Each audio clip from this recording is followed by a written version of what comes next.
வணக்கம் மக்களே.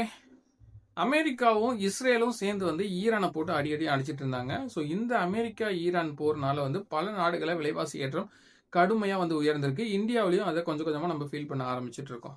ஸோ நேற்று வரைக்கும் பார்த்தோம் அப்படின்னா, நேற்று நடந்த விஷயங்களை வச்சு பார்க்கும்போது அமெரிக்கா நாங்கள் போரை நிறுத்த போகிறோம் அப்படிங்கிற மாதிரியான பாவனை எல்லாம் காட்டிட்டு இன்னைக்கு மறுபடியும் சண்டையை ஆரம்பிச்சிருக்காங்க. ஸோ இன்னைக்கு என்ன பண்ணியிருக்காங்க அப்படின்னா, ரெண்டு நாட்டோடைய, அதாவது அமெரிக்காவுடைய அதிபரும் ஈரானுடைய அதிபரும் மக்கள் கிட்ட கோரிக்கையை வச்சிருக்கிற மாதிரி சொல்றாங்க. ஸோ என்ன அப்படின்னு பார்த்தோம் அப்படின்னா, அமெரிக்க அதிபர் கிட்டத்தட்ட ஒரு 20 நிமிஷத்துக்கு மக்கள் கிட்ட உரையாடி இருக்காரு.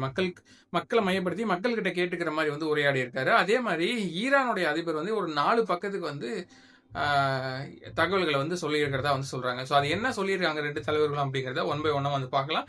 ஸோ இதை வச்சு இந்த போர் முடிவுக்கு வருமா இல்லை இன்னும் தொடருமா, இந்த விலைவாசி ஏற்றம் நம்மளையும் பாதிக்குமா அப்படிங்கிறத ஒன் பை ஒன்னா நம்ம தெரிஞ்சுக்கலாம். இப்ப முதல்ல அமெரிக்க அதிபர் என்ன சொல்றாரு அப்படின்னா, எங்களுடைய டார்கெட் ஈரானு அணு ஆயுதம் தயாரிக்க கூடாது. அதனால ஈரானுடைய மெயினான இடங்களை பூரா நாங்கள் அடித்து உடைச்சிட்டோம், எல்லாத்தையும் காலி பண்ணிட்டோம்.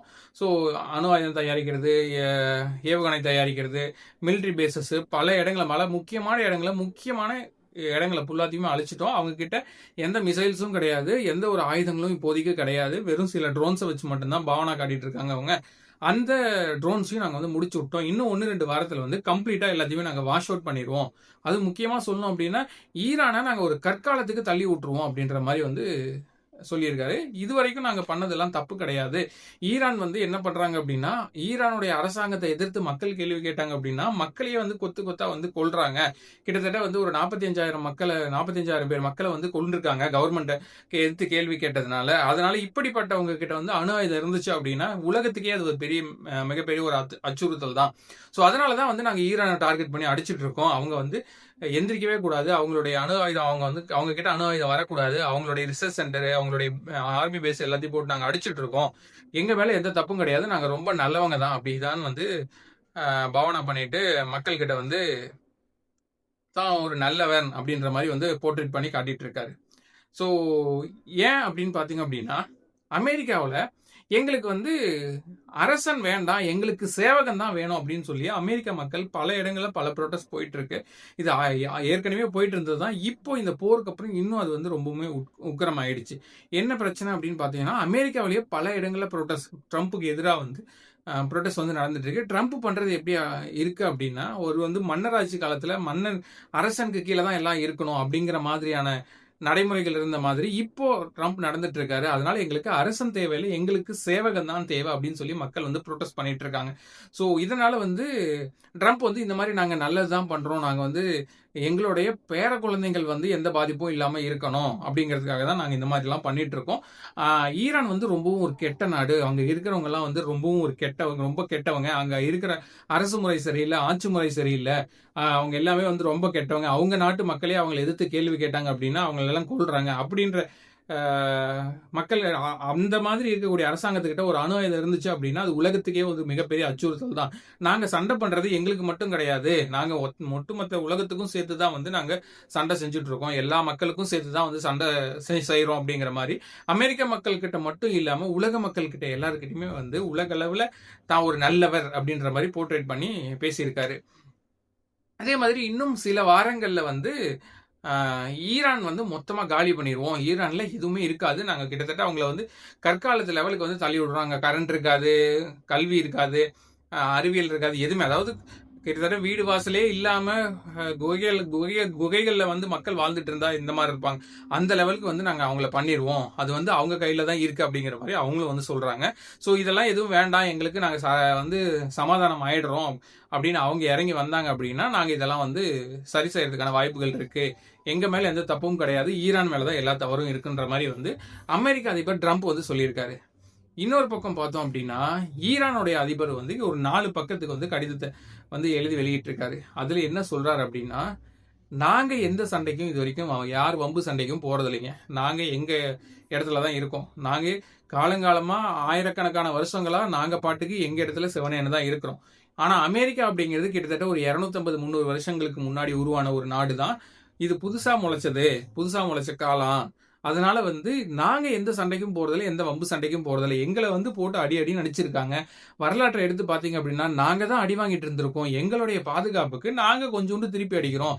நாங்க வந்து சண்டை செய்யல, எங்கள பாதுகாத்துக்கிறோம் அப்படிங்கிற மாரி வந்து ஆ ஈரானுடைய அதிபர் வந்து சொல்றாரு. வரலாற்றை எடுத்து பாருங்க. கிட்டத்தட்ட நாங்க ஆட்சிக்கு வந்து இந்த 30 வருஷத்துல ஈரான்ல கல்வி எந்த அளவுக்கு வளர்ந்திருக்கு, அறிவியல் எந்த அளவுக்கு வளர்ந்திருக்கு, நாடு எந்த அளவுக்கு முன்னேறி இருக்கு அப்படிங்கிறத ஹிஸ்டரி எடுத்து பாருங்க. ஆனா ஒவ்வொரு முறையும் வந்து பல நாடுகள், பல நாட்டிலிருந்து வந்து எங்கள வந்து அடிச்சு, புடிச்சு, அ ஆயிரக்கணக்கான காலங்களா எங்கள ஆட்சியும் பண்ணியிருக்கிறாங்க. ஆனா நாங்க வந்து எந்த ஒரு நாட்டையும் போய் இதுவரைக்கும் அடிச்சது கிடையாது. இங்க இருந்து நாங்க போய் எந்த ஒரு நாட்டையும் அடிச்சது கிடையாது. எங்களுக்கு வந்து எங்கள பாதுகாத்துக்க தான் நாங்க வந்து சண்டை செய்யறோமே தவிர, யாரையும் அடிக்கிறதோ, உதைக்கிறதோ எங்களுடைய கொள்கையோ, நோக்கமோ கிடையாது. எங்களுடைய வளர்ச்சி நாங்க பாட்டுக்கு சிவனேன்னு எங்க வேலைய பார்த்துட்டு இருக்கோம். ஆனா இந்த அமெரிக்கா தான் வந்து எங்கள போட்டு அடி அடின்னு அடிக்கிறாங்க.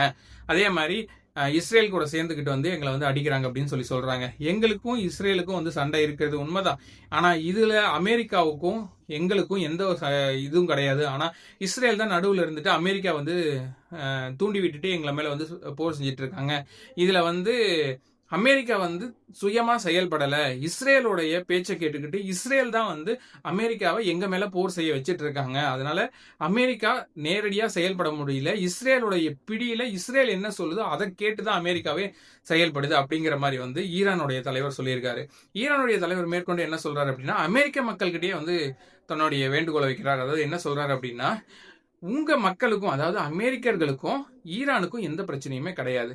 இங்க வந்தா செத்து போயிருவோம் அப்படின்னு தெரியும். அதாவது அமெரிக்கர்களுக்கு இங்க வந்தா இறந்துருவோம் அப்படின்னு தெரியும். அந்த வகையில கிட்டத்தட்ட 30-40 பேர் வந்து இங்க வந்து இறந்திருக்காங்க.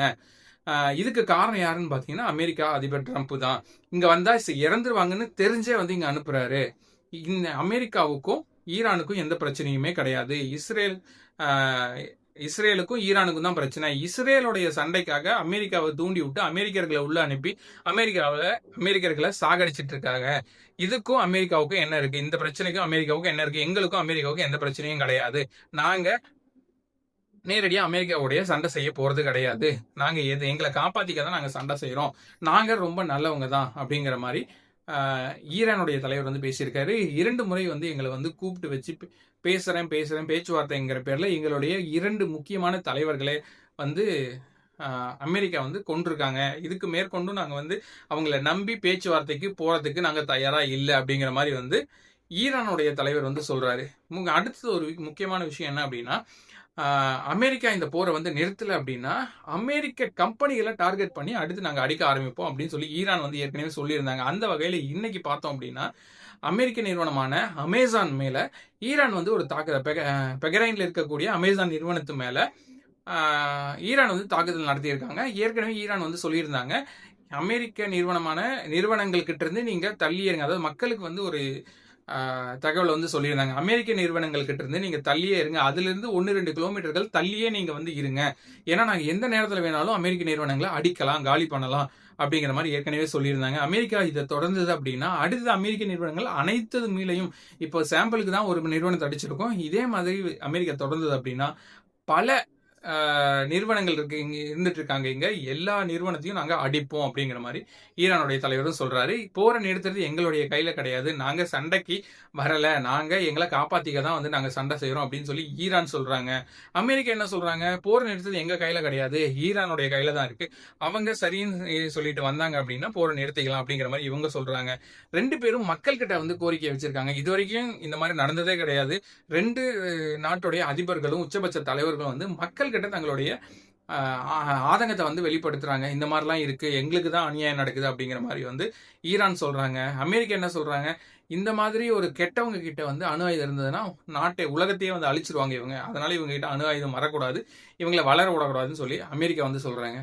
இந்த 2 விஷயத்தையும் வச்சு பார்க்கும்போது உங்களுக்கு என்ன தோணுது? நிஜமாவுமே வந்து அமெரிக்கா நல்லவங்களா இல்ல ஈரான் நல்லவங்க அப்படின்னு சொல்லி நினைக்கிறீங்களா? உங்களுக்கு என்ன தோணுது அப்படின்னு சொல்லி கமெண்ட்ல மறக்காம சொல்லுங்க. டெய்லியும் வந்து இந்த வார அப்டேட் தெரிஞ்சுக்கணும் அப்படின்னா நம்ம சேனலை சப்ஸ்கிரைப் பண்ணி வச்சுக்கோங்க. முடிஞ்ச வரைக்கும் சிம்பிளா என்ன நடந்துட்டு இருக்கு, ஒவ்வொரு நாளும் என்ன நடந்துட்டு இருக்கு அப்படின்றத அப்டேட் கொடுக்க வந்து ட்ரை பண்றேன். மீண்டும் அடுத்த வீடியோவில் சந்திக்கலாம். இப்போதைக்கு நன்றி, வணக்கம், டாடா, பாய்.